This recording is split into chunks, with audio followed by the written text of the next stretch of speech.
Thanks for watching KPVI Varsity this evening. I'm Zane Hopen. We've got a couple good high school games on tap for you, so let's roll the highlights. First one, Pocatello taking on Century. This is the first inter-Pocatello high school battle of this young season, and it was all Century early. Quarterback Nathan Manning here, he's going to find Javon Sowell, thread the needle between two Pokey defenders who hit themselves afterwards. Century's going to go up 7-0. And then Manning again, this time he's going to find Hudson Williams. You call this catch the snow cone, right on the edge, hanging out of the fingertips. That's a nice snag. Century goes up 14-0. And then you guessed it, Manning again. He's going to find Drew Gunter this time, who's going to give himself a little volleyball spike. If you ask him, that's what he's going to say. He caught it, 21-0, and then Pokey trying to get back into it. Kobe Gunter with a long run here, trying to keep his team alive.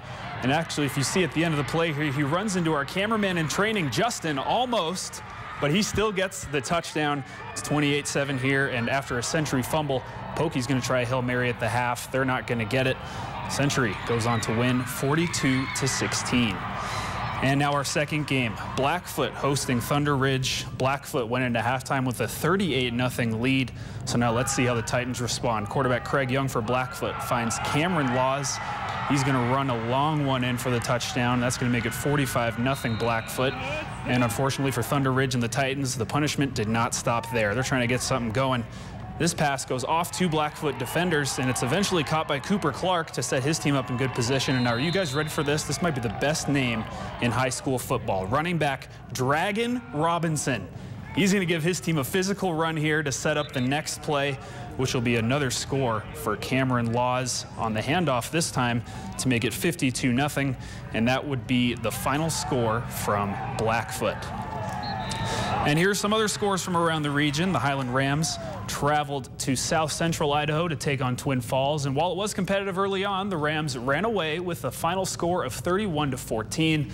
And plus, the Tigers of Idaho Falls had a tough time with the Hillcrest Knights as they lost 36-15.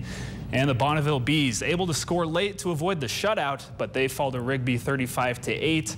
And it was a big win for Declo as they beat Kimberly in a shootout, 58-34. And week 2 of college football starts tomorrow. We've got a good slate of games for you all over the country. ISU is on a bye week, but some more regional teams in action, including Boise State and the University of Idaho. But for those who can't stop thinking ISU football, BYU is playing Cal at 8:15 tomorrow night, and the Bengals will be traveling to Berkeley next weekend to take on the Golden Bears. And then maybe the biggest game of the weekend, an early season Pac-12 game, number 10 Stanford hosting the 17th ranked USC Trojans. And that's all for this Friday edition of KPVI Varsity. I'm Zane Hopen. Back to you guys at the desk.